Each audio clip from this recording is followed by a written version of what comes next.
in a church. Most missionaries that are there, that are supported by a church, have at most been there a total of 10 days. If they were there at a missions conference, they had maybe 4 or 5 days, and then a couple times over different years of furloughs being there for a weekend. As you guys know, there are some here that because of their schedules, we haven't even, we've had their wife with them one time. Other times maybe they can't. So it's hard to get to know them, and it's hard to get to really understand what they go through as missionaries.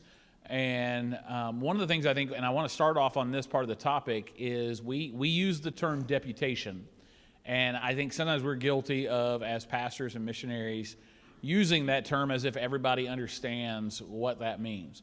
If you're not from an independent Baptist background, that word deputation may never be used. Some organizations, you get approved and the finances are approved right away and you're just sent on your way. Here in our independent Baptist churches, we partner with other churches to take a missionary on. So on average, most churches, would you say about $100 a month average? It's probably pretty close. Yeah, probably. Okay, so about $100 a month average, but in general, we'll be looking at about anywhere from $6,000 to $8,000 a month that a missionary in much of the world, or I know in some third world countries it might be a little bit less, but what kind of number? I know you had yours in Zambia, but just kind of what kind of numbers would you say an average missionary needs to raise before they get on the field? Yeah, I would probably guess right around low six. That's low. Right. And in other countries, you're going to need probably 10. Okay. It depends on where you are. So anywhere from 60 to 100 churches at least, right, for a missionary. So that's not picked up in one weekend, obviously. And so missionaries are on the road a ton, trying to raise that support. I did not realize we do this typically. Most of the time we take a missionary on the week they're here. How common was that for you? Well, when on deputation, generally, of course, it's been 30 years ago or more. Then, pretty much, if you're in a missions conference, you're pretty much guaranteed support. If you were there just on a Sunday evening or a Wednesday evening, you didn't know. But again, it depends on. I think it depends on probably the missionary, their connections. Particularly what pastors know their pastor. If a church knew my pastor, which back then a lot of them did, because Brother Frank was well known in Indiana and much of the country, that helps if they know your pastor. So a lot of that depends on that. So, I know it's been a long time. What would you say? For every church that supports you, how many churches did you visit? Well, again, that's hard to say because I think it's probably different today than then. Mm-hmm.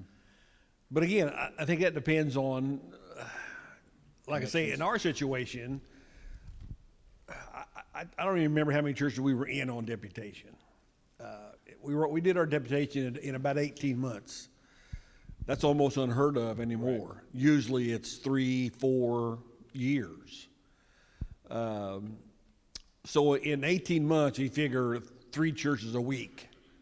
I can't figure on top of my head. Somebody can figure on top of your head, it's fine, do that. So that's how many churches we were in. So, but I think today you're probably be a lot higher than that. So obviously you're on the road that much for several years. Now, I'll explain real quick. Their situation, he mentioned, a little different with their pastor, also different day and age. The organization they went through, the Baptist Bible Fellowship, there was a chapter here in Indiana that helped missionaries in Indiana get started by saying they had what was called a Head Start program. Right. And they gave you, kind of like what we did with Brother Kelly, which is why we did this in part, because I remember hearing from him how much this helped. With Brother Kelly, we said, you're starting with 0 support and you're heading out, and a lot of churches bring you in for a whole weekend and they're like, oh, here's $250. Well, $250 driving and meals on the way there. Yeah, they feed you while they're there, and they pay your hotels while you're there. But $250, $300 for a weekend where they're trying to travel and get all these things, they're spending all week calling churches. That's $350 to live on for that week. And so one thing we did with Brother Kelly and that this Head Start program helped them with was we started with a certain amount of support, and then as theirs came in, we lowered it. So the Head Start helped them. Yeah, there's no way a missionary starting out can live off of love offerings. Right. It's not going to happen. Right. So you got to have, like I say, with what you did with Brother Kelly and with us was a big help. Right. And and I don't know the numbers off the top of my head because there's so many different organizations, but every organization will tell you there is a huge amount of attrition on missionaries who start deputation and do not get out of the first year, just because it's just so difficult to get going, and especially if they are out of a smaller church with a pastor that maybe is not well known, who if they have an older pastor maybe who's not even on social media much, and people are like. And you have to put yourself in the perspective of someone like me as a pastor. If I get a call from a missionary and I'm like, we're going to have you in for a weekend, I'm not really going to get to know you real well. I kind of want to know the pastor that you're with, the church you're with, so that I know that you're not just a chameleon here on the weekend you're with us and trying to pretend to be something that you think we want out of a missionary. So a lot of times, I will look at who their sending pastor is. I will try to find their website of their home church just to tell me a little bit about what the church is that they've come out of. As a pastor, you get so many missionaries that call you, you have to narrow it down some way. And so with deputation, outside of the financial implications of almost being on audition every week as you go into a church, outside of that, what would you say for the missionaries that are going around that we have coming into us? What are some of their biggest struggles that, like as a church here, we would be able to alleviate for them to help them? Obviously, we know financial needs that they have, but what else? Maybe Marcia can answer some of this on the wife and mom side of this, dealing with kids as well. What is some of the things that we can do? And just to throw it one direction, or to give you what I'm talking about is, I know me and you talked about sometimes going into missions conferences, and they wear you out. Mm-hmm.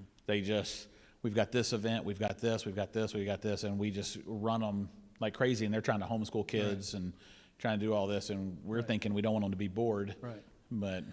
But yeah, again, we were never really on the road full time. As living on the road. We were, of course, from our home church is in Newcastle. Most of our support is in Indiana, Ohio, and Michigan. And we have churches from Connecticut to California to Florida. But usually we were really not on the road a long, extended period of time. A lot of missionaries live on the road. They're on the road all the time. And particularly if you have young children, homeschooling, you got to have time to homeschool your kids. So that's one thing. And again, you go to churches and you're in a conference, and like I say, if you're busy all the time, particularly with children, it's a big problem to do that. So one thing you mentioned too that I think is good for us to hear, very good probably for Jason to hear because he'll be dealing with this as a pastor, is that you mentioned that churches took better care of you on furlough than they did on deputation, whereas when you were on furlough, you already had your monthly support, and on deputation they probably were struggling more, but yet your offerings were bigger sometimes. And I know part of that is obviously it's almost like a reward that pastors go, this guy's been faithful, he stuck it out, he landed there, he's done the work. Right. But a lot of times there probably are a lot of guys that get so discouraged because they're... Right. And that's one thing we noticed, particularly after we've been on the field for a while. You go back to, and I'm thinking of one church, I won't mention the name of the church, you guys know the church, but we have some churches that are really good to us as missionaries in our missions conference. And generally what they'll do is, you're there for a week, And if you're the older, the more senior veteran missionary you are, the more love offering they give you. And a deputation missionary would get less. And when we came back on furlough, after we'd been there for several years, we didn't need the love offering to live. We had our missions money coming in, monthly support coming in. So we really didn't need that money to live. But a deputation missionary needs that love offering a lot of times to buy food. So I think it'd be good for pastors to realize that those guys, and I understand it from the pastor's perspective, because this guy's been faithful and, is going on, and they want to reward him for that faithfulness. Understandable. But I think sometimes they may overlook the fact that, hey, this young guy starting out, needs a little bit more money to buy food than the other guy's already got some monthly support raised. Let me ask Marcia. I know your girls were, like Dawn was a teenager by then when you started deputation. How much, obviously I don't think they would verbally say it to you, how much pressure was there for a missionary's wife and for their children to basically, like I said, they're on audition all weekend. How much of that did you feel, and is there things that happen in churches that you feel like add to that pressure when it's a one weekend shot? Well, for me, it was more pressure for the girls because they're introverts and they didn't want to be friendly and outgoing and things. But for me, I'm a people person, and I loved talking to people. And so if I could challenge the church to do anything, it's just remember that the missionary's wife and children, they are people, and they do want to be talked to, and they want to be treated just like you treat your own friends and your family. They don't want to be somebody that's put up here and, oh, I can't talk to them, they're so spiritual and things like that. Just treat them like anybody else. As far as the girls go, you could ask Dawn, but I think it was hard for them as teenagers to have to go into the churches because they didn't know anyone, and they didn't, it was a, I don't know, was it a bad experience for you?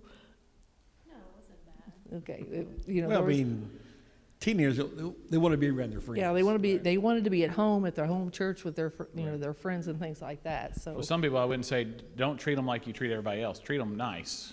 no.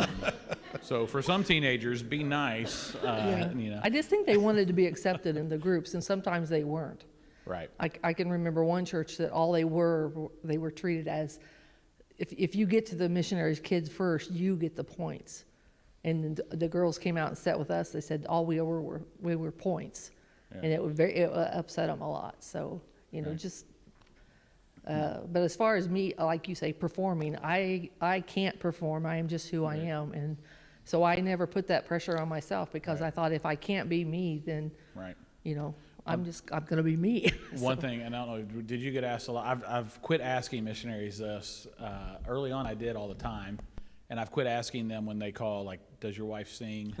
And in my mind at first, it's like, well, I want to give them an opportunity Right. if they do.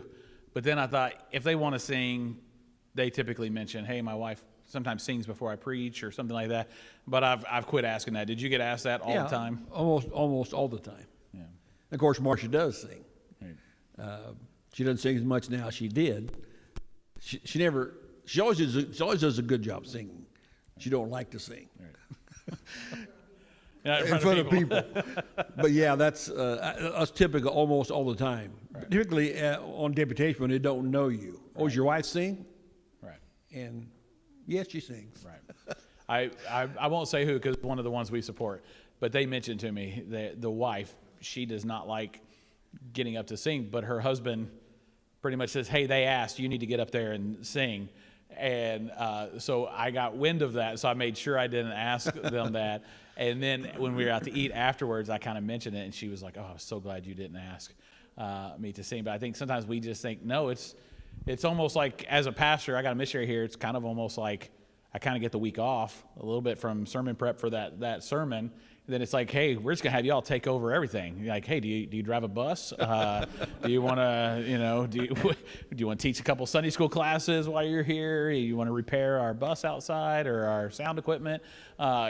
Just like whatever we can I've done some get. of that too. Yeah. So I know, like I said, I know some of that comes with that. Now, when we talk about furlough, for those of you that, again, not familiar with these terms, typically most missionaries that I know, it's either every 2 years, many times every 4 years, that they will come home for roughly a year. If it's 4 years, they typically come home for about a year. If it's 2 years, they come home for about 6 months. And they go back and they report to the churches that support them, just like Paul, when he would report back to these churches who had supported him. And so I don't want to spend as much time on this, but in furlough, for furlough missionaries, and you can tell me if this is if there's a better way we ought to do this. We have a lot of missionaries that we support.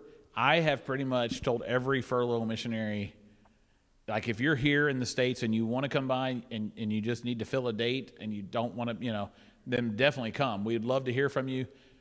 But I know that and nowadays with inflation as bad as it is, most guys on furlough are probably also trying to pick up new churches. So I would much rather give them the freedom to just continue to write us letters while they take on new churches. So most of them, I've told them, if you have me scheduled and I already our church supports you, and another church calls you that doesn't support you, says, we want you in for that day, feel free to cancel us and go to them. Would you say that, like, how much pressure is there for you as a missionary from supporting churches to get around to each one of them a certain amount of, like, how frequently do they say, you need to be here with us? I've not had a pastor even mention you have to come to a church. What I've always done on furlough is several months before I take a furlough, I put in my letters, we're going to be in the States these dates, we're going to be in this area these dates, and I scheduled almost all of them on email. Okay. Almost all of them. Now, I know we're on live stream, so no names here. How frequently did you come in the States after putting in several letters that you were coming home for furlough, and pastors be like, what are you doing here? I didn't know you were coming. Never. Never. Okay, good. Because I do know a few incidences of that happening where guys were like, I put this in the letter, and then several guys were like, oh, I didn't know your wife was having a baby. He's like, we've been putting it in several letters. She's due on this date. And then read my letter, you'll know. Yeah. So I appreciate Miss Cindy putting our letters out for us so people in the church can read those. And then Brother Jason usually, whichever one we're able to put in the bulletin each week, reads it out. But that's 4 or 5 missionaries a month. That's a lot less than what we have. And several of our ones, they don't send them necessarily every month, or they don't send them electronically, or even a few that say, hey, please don't put this in your bulletin where it's online. So that limits that. So I appreciate those that do read that. All right, so switching from that, on the mission field, typically, I would say most of us, like, we have a prayer list. We pray for our missionaries. And I'm not speaking for everybody, but I would say that it's common for people to just go through those lists and say, be with John and Marcia Riggs in Zambia, Lord, be with their work, help them to see souls saved, be with the churches that they're planting. And we kind of go through that. I mean, there's almost 30 missionaries on that list. And so they go through that way. Outside of specific things that you tell people in the prayer in your letters, like, hey, pray for this building project, or pray for this person I've been witnessing to him, what are some things that, like, we need to be praying for that maybe don't get mentioned a lot, that maybe you can't throw out in letters, but how can we best make our prayers effective? Well, all these flags represent a country. So you pray for those countries, but under the flag is a letter, and they're all families. There's pretty much husband and wife. You might have some that may be single, but they're husband and wives, and they have children. And any person who's married and have children, whether you have children or not, missionaries go through the same struggles that all of you go through in marriage, in raising children.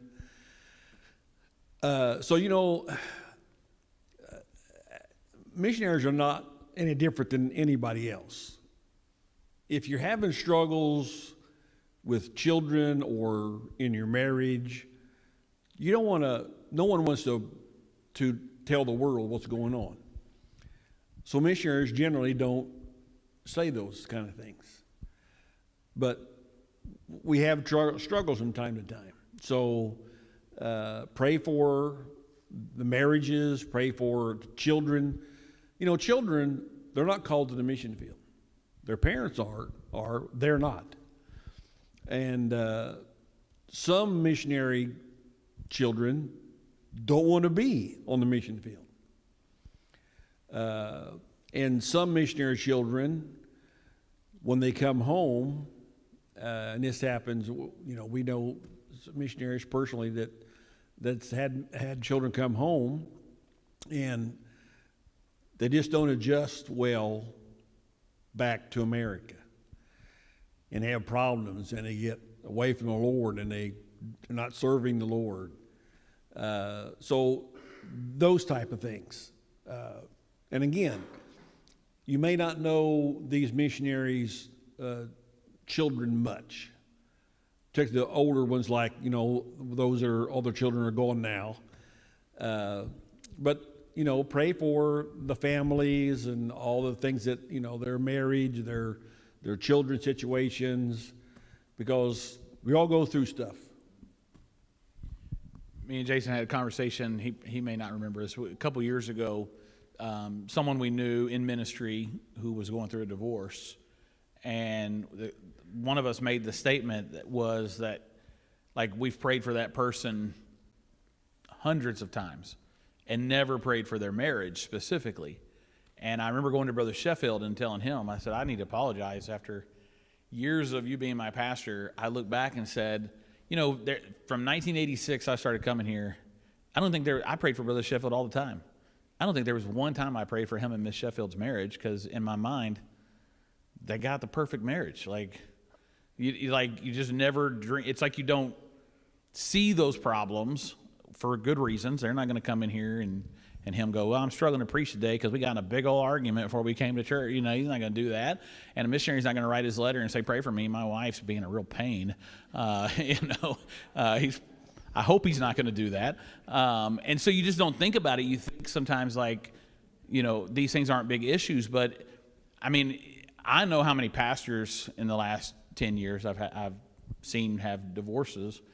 In your time as a missionary, I mean, I'm sure you've seen a number that have had to leave the field over marriage issues. Right. And like I said, I think that to a degree, we as churches, while we don't want to, you know, come up on the platform and harp and say, man, I don't know, something doesn't seem good in their marriage, you know. But I think that we need to always assume that, just like we would love for somebody to pray for our marriages, that we would assume that, hey, they need that as well. And I would even venture to say that while they may not have greater struggles, they have unique struggles in their marriage that we would never know about. Decisions about international schooling versus homeschooling on the field. Situations like you said, you've got a 17, 16-year-old and you're thinking, won't be long, they're going to the States. And like, it's hard enough as a parent, you know, when your children turn 18 and you're like, you got to let some things go. But then you go, yeah, and they're on another continent. Some of you know, I've shared the story before about when I asked John if I could date Dawn. He mentioned in the letter, it's hard being this far away from your daughter, being 13,000 miles away, and then for her to be dating some guy, and if he does something to hurt her, and this was also a veiled threat, he said, I can get home very quickly. I can be home in 2 days. But he was like, I can get there quickly if I need to. But there's obviously that big fear where you can't do that. And so I think that we just need to be reminded as a church that don't gloss over those things in your prayer. Really pray. You know, I know it's a lot of missionaries, so maybe not, you know, for each one, maybe just break it up a couple different ones every day in your prayer to really focus in and pray for all those aspects of their life, their marriage, their children. One that was mentioned the other day with Marcia and you that I had not really thought about before was the other missionaries in the country that you're in. So speak on that of What are some of the issues with that? How can we best pray for that? What is it you all go through concerning those things? Well, before I move on to that, let me just mention, as a missionary, we have, I think, like 70 churches, I believe, somewhere around 70 churches, 70 or 71, that support us. And these churches, most of them have been faithful for 30 years since we've been on the field, almost all of them. And you have a different relationship with different churches and different pastors. Some you know well, of course, your home church, of course. And then with us, being here as much as we were, we had a little kind of a special relationship with this church. But there's two or three, we got I'd say about 4 churches that we were more comfortable in and had a more connection with, usually because of the pastor. You know him better or whatever. But, and this is advice for you as a pastor.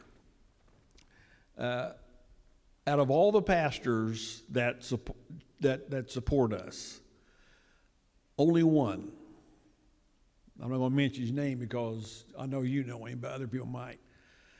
Only one pastor, whenever we came back on furlough, and we usually go to his house,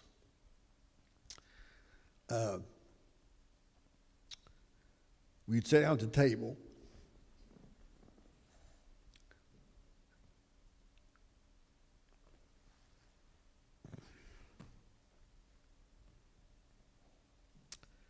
and the first thing he would say is, "How are the Riggs doing?" Not how's the ministry going, how's the Riggs doing? Because he wanted to know if we're struggling with something.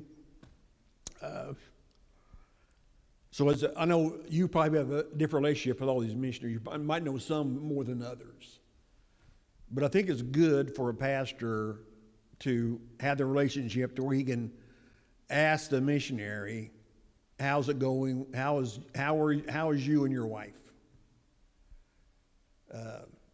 And that was always because we have a special relationship with this particular pastor. He's retired now, but it always touched our hearts because we knew he was sincere. He wanted to know. So as far as when I was in Bible college, a lot of the missionary professors we had were former missionaries, and they came back for different reasons. Maybe they couldn't be on the field they were at, and they were professors at Bible college, some of them there for several years.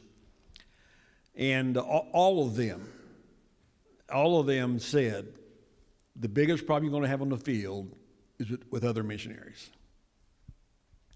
The second biggest problem is probably with national pastors. Because people are people. I don't care where you go, people are people. But,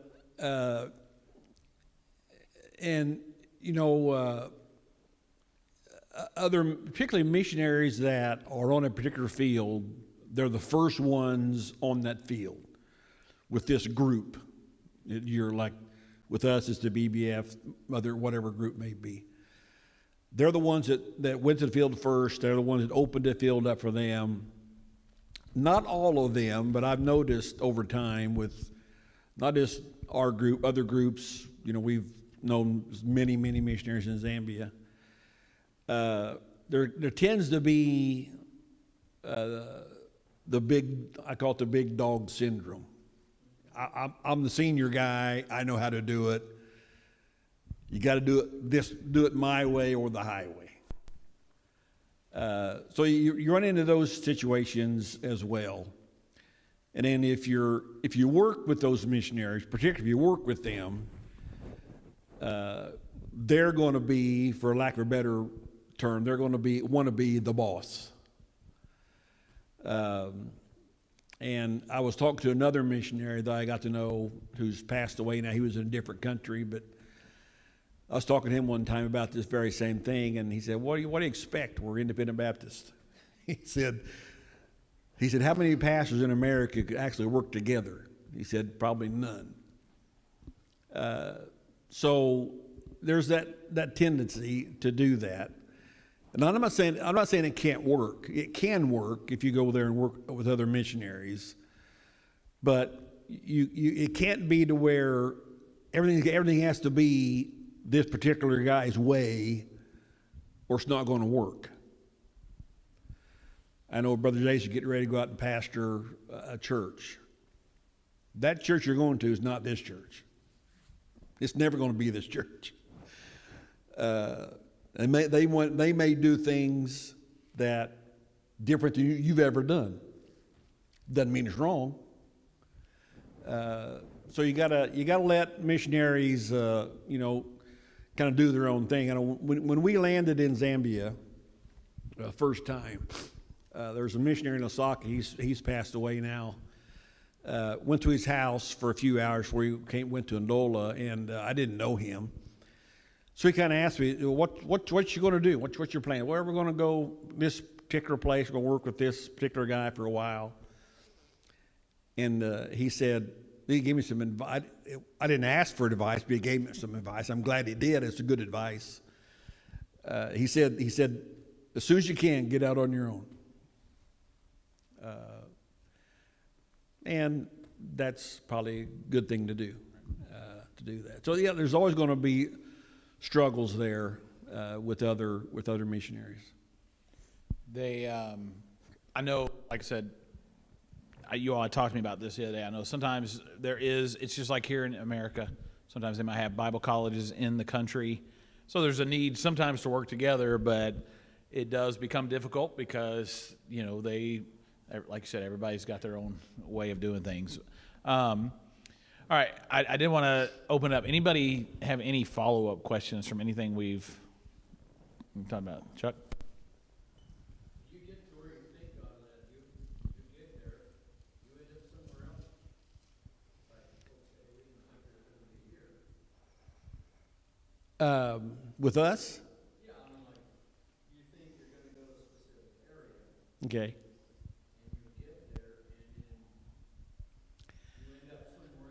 Right. Well, when you get to a field for the first time, you may do some research on the field. You may know a missionary there, which we knew a missionary there. Our church supported a guy there, so I didn't know him that well, but I knew him. Did a survey trip and was with him on a survey trip. But when you get to a field and get settled in and figure out where you're going to start at, you really don't know. I guess I'm at the point where right. In other words, how do you get started? Yeah. Right. So with us, when we arrived in Zambia, this missionary that I knew that our home church supported, he was in the States on furlough. So he let us stay in his house because our container took a while to get there. So we were staying in his house. And I'd been there on a survey trip. So we just started going to that church that he was working with. I knew where that church was. So we started going there. So he was in a church. His son was missionary. He was in that church. His son-in-law was a missionary, and he was in that church. So all three of them was working in that church, in the ministries of that church. So when we arrived there, all of them were in the States on furlough. So we were there, just us. So, like I say, we were living in his house. So when our container came, we rented a house, and we moved into our house. And then they came back. These three missionaries came back. So, they really didn't need any help in that church because there was those three working in the church, had ministries going, that Zambians trained, they were teaching the church, teach a Bible study, they were preaching. So we really didn't need another missionary there. So another missionary that we had met in another city in Ndola where we lived for 24 years, he came to me and said, hey, there's a work outside of Lawansha where we lived at that time. There's a church outside of Lawansha in a little village that another missionary had started, but he had he was gone. So he said, I'm over here in adult. I got a couple works going over here. Why don't you go out there and work with this group of people? So he took us out there, and there was a group or a meeting in a schoolhouse, 20 or 30 people. So we started working out there. So that's how we got started with that. It's just circumstances, what the need is. At least it was with us. So that's how we got that our first work going was with this group of people. That another missionary had kind of a Bible study going, not really a church, a Bible study. So that's how we got with that group there. So it's just a matter of looking around, but as far as starting a work, it's not a whole lot different than starting a work in America. I'm sure when Brother Sheffield came here, my understanding, he didn't know one. No, he was contacted. Okay, he was contacted. But he was in the military with a guy whose cousin was here, right, in the group that was starting the church. But I think you kind of like describing the old adage of see a need, fill a need. Yeah, you right. Go somewhere, you see a need for one, Right. and you just. But you just go out an area and you just start going out on visitation and inviting people to church and being a witness to people and sharing the gospel with people. I'm sure that's what Brother Sheffield did. Right. That's what we did. The good thing about a lot of them is, you go up to, in a lot of America, you go to start a church, you're like, well, they already got like 15 churches in the county. There they might have 15 in the whole country. Right. And so you're not necessarily stepping on any other areas. I want to close with. I think he had a follow-up. Oh, anyway, did you have a follow-up?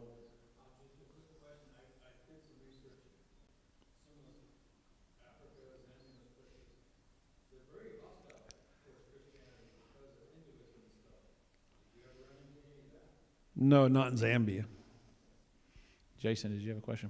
Yeah, did you ever get like care packages with things that you couldn't get in Zambia that maybe you liked here, and if so, what were some of those things that you couldn't get in Zambia that you really wished were there?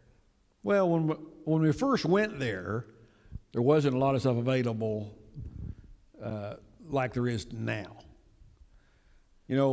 I'll let Marcia tell a story about the stuff when we first went there. She can tell it better than me. Well, just the stuff that the kids like. Their first Christmas, they got as Christmas presents Pepsi, Crush, and 7-Up. And that was a big deal to them. That's what I'm buying her next year. Yeah. And so it was cheaper. things like, and then like our home church would send Starburst, and not Starburst, Star Crunch, the Little Debbie's. And for me, it was dry ranch packet, dressing, things like that. But Dawn loved Kraft Dinner macaroni and cheese, and the church sent like 24 boxes, but she had already left. So it was kind of sad. Yeah. But it's nice to get packages. Right. But it's also, for especially me, I'm a cheapskate, and I hate for people to have to spend money to mail them, because the cost to mail something to Zambia was outrageous. But if a church wants to do it, just say thank you and praise the Lord. Yeah. So, we had churches from time to time ask about, and really, like I say, we'd tell, just the dry ranch packets, because they're cheap, they're small, they can send them cheaply. So we didn't really give a big list of things because, and being there 24 years, you get used to using different spices you don't have here. And now we like the spices there better than we like here. Matter of fact, Marsha brought some back from there when we came back. Oh, she likes it better. So you get used to different things, and it becomes your favorite. Then we got to come back and we got to get used to things here again because we can't get those things we got in Zambia. But now in Zambia, we can get pretty much the same things you can get here. It might be a little different. Like, for instance, mayonnaise. I like the mayonnaise there a lot better than the mayonnaise here because it's different. I know, and before we get to the last, I'll just say, and I've mentioned this before at church, like how different it is from when they first went there. Obviously, not just then, but by the late 90s when I began dating Dawn, And some of you remember those days, we get those prepaid phone cards for long distance calls. Right. And you'd be like, $20, you get like 5,000 minutes. Well, you got like 25 minutes calling Zambia because of the surcharge at the beginning. And when we'd call, we'd say something, and then you'd have to wait like 30 seconds, and then you'd hear them talking back. There was a delay. Now you FaceTime, it's like they're in the other room. I mean, right. The quality is great. So the changes just from the time they were like Brother Levergood, my professor in college, he told I think I shared this before, that he would say I would find out who won the Super Bowl every summer because a guy in Michigan would mail me Sports Illustrateds, and he would save them up for a little while, then mail them to me. He said, so every summer, he said the problem was he would mail me up until the end of the year, so I would know how the football season's going. But then I got to wait till June to find out who won. And so he's like, it was just so frustrating as far as that. But now, obviously, he would post like, oh, we're going to go watch the Super Bowl. We're driving to South Africa. We're going to watch it like 4 o'clock in the morning. But they would get together with other missionaries and watch it. But time difference being what it is. But yes, those advances. But I did want to close up with the thought of now retiring after 30 years. This is something I think that I did not know this. And maybe all of you guys knew this.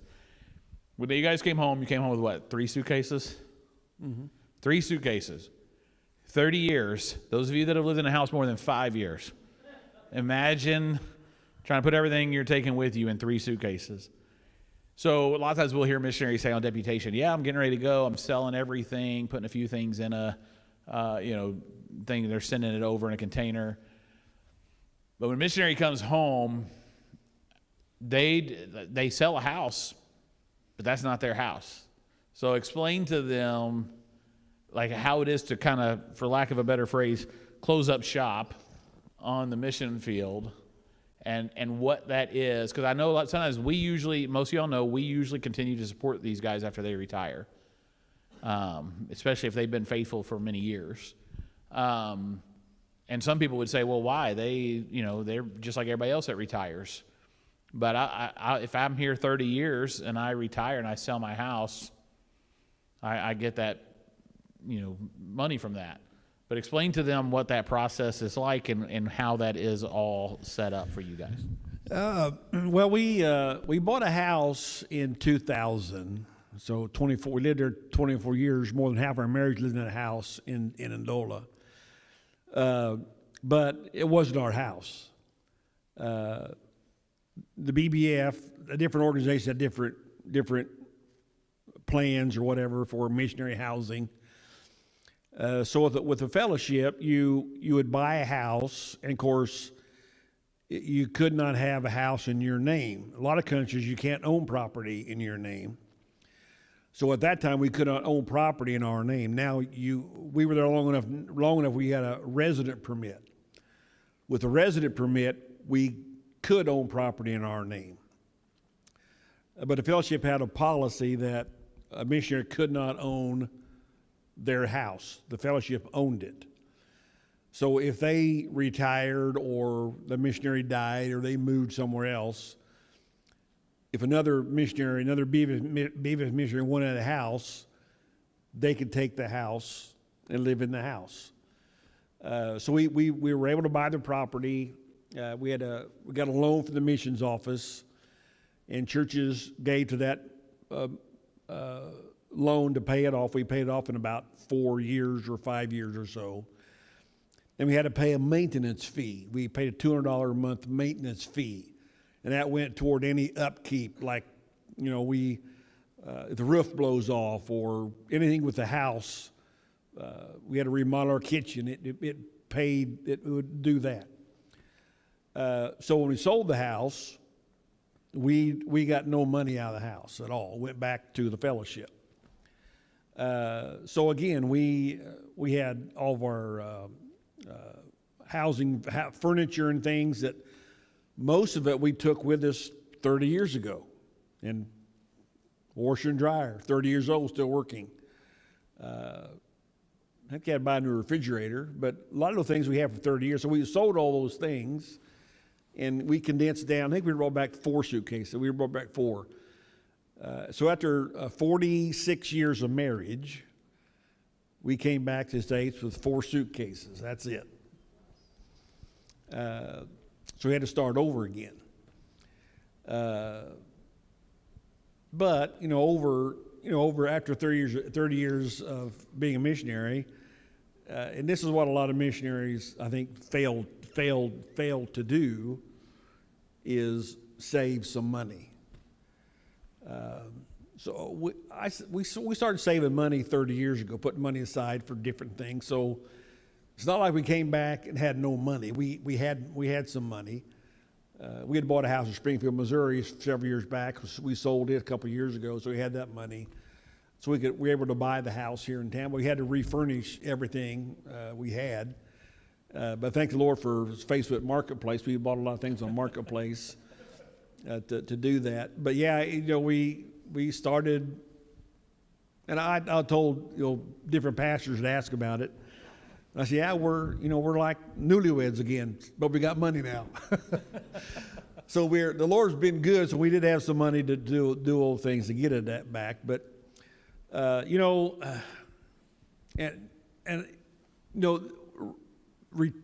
want to use your word retire, reload. Whatever. We're not going to sit back and do nothing. We're going to still serve the Lord.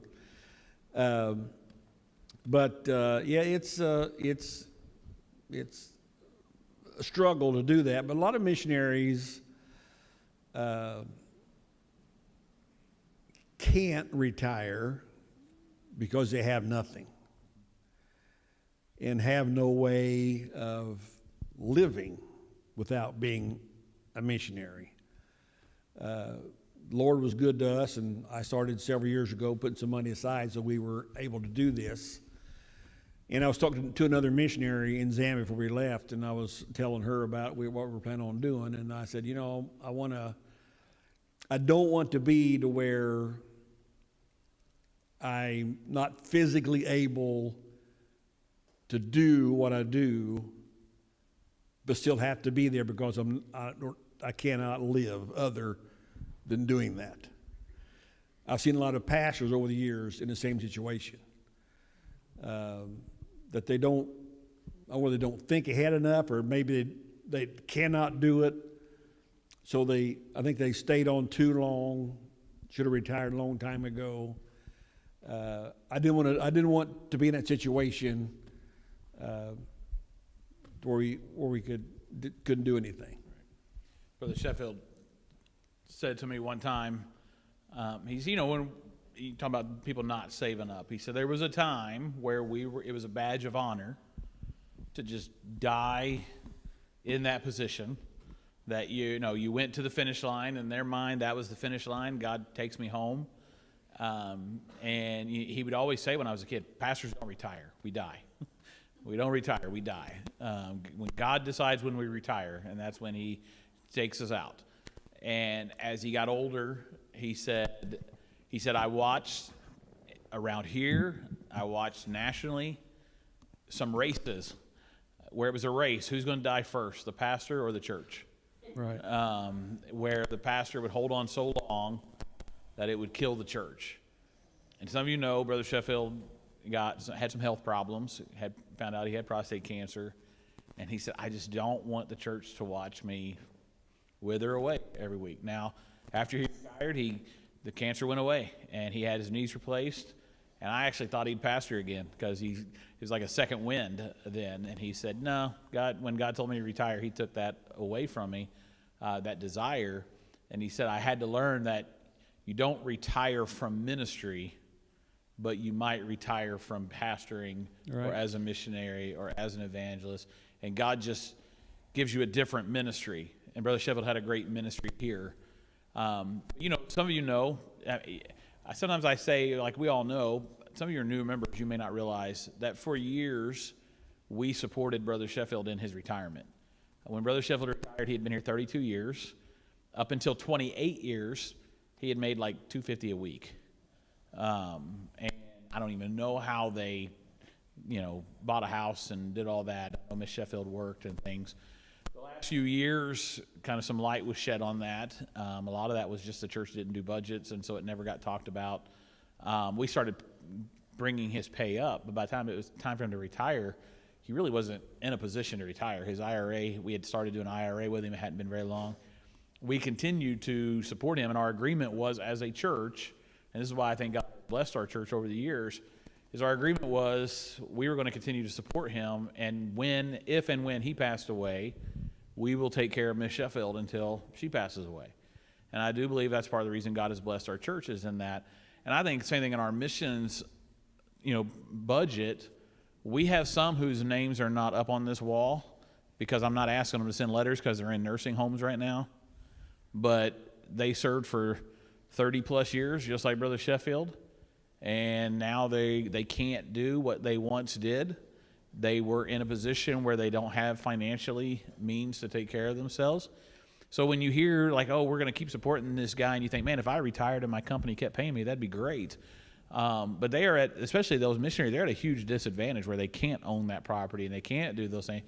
And regardless of where we're at on it, many of them did think for many years, like, you're just not supposed to retire. So you don't plan for that. And so now we're in a case where we could go, well, then, hey, you made your bed, lie in it. Or we could say, man, they were faithful to serve. And they weren't blowing money for 30 years, a lot of those guys. They were putting it all into the ministry and just saying, I want to leave with no reserve. When the Lord calls me home, no reserves left over. And now they're in a position where they just can't do that. And so while we don't have letters for guys like the Brother Castle, who we supported for years, Mrs. Monosmith, who Brother Monosmith passed away, Brother Slagle, we don't have letters for them up right now. We don't have a flag up for them. I think it's important for us to remember that as those guys retire, we want to continue to be faithful to them as they've been faithful to the work. And I know John is just now going into retirement, and he's not at that position to where he is in a nursing home. He can still kill me on the golf course and still good enough shape to do that for sure. So, and he could still travel over to our house if I hurt Don and take care of me. But while he's not in that position, we are honored to be able to continue to be a part of supporting that work. And missionaries like him who retire at this age, there will still be a part, and I don't think he'll go, and you can talk to him about this more later, but there will still be a part of him that will still be involved with the work in Zambia. There's some trips he's hoping to make. There's some things that he's going to be involved with. But this is just like he said, he didn't want to be over there and get to that point where he can't do what he was doing. And it was the time for the Lord to allow them to step away there. And we're thankful, obviously, they're part of our church now and being around their grandkids. And while they're not as close to their other grandkids location-wise as ours, this is still a lot closer than they were. And so thankful that they get to be able to see them more often and do those things. And so we're going to stop there. I'll just say that we're going to have some fellowship time here tonight. If you have some other questions, some follow-up questions that you want to ask them, I'm sure both of them wouldn't mind answering those questions. But hopefully this helped you tonight to understand what missionaries are going through. Because, again, I know when missionaries come here and we say, hey, anybody got any questions? And I'm not knocking these questions, but we ask questions like, what kind of stuff do y'all eat there? And what's the weather like? And, that kind of stuff. It just doesn't help us necessarily to see what it really is they're going through on the mission field. And I hope that this helped you to better think about things as you're praying for them, as I think we all want to do, is to pray effectively for them. And so as we're dismissing, I'm going to have a word of prayer. As we're dismissed, we're just going to break up, and we'll have, I think Caleb brought a PlayStation, so I think we'll set that up on a TV. We'll have some board games and things in the junior church room. We might even set up some tables back here. There's desserts back there. Praise the Lord for all the desserts that were brought in. And now that you've been setting for a little bit, food settled, we can go back in there and tear up the dessert table. So enjoy yourself at about 11:50. We'll come back in here, those that are remaining, and we'll pray out this year and pray in the new year. All right, well, let's stand, and we'll have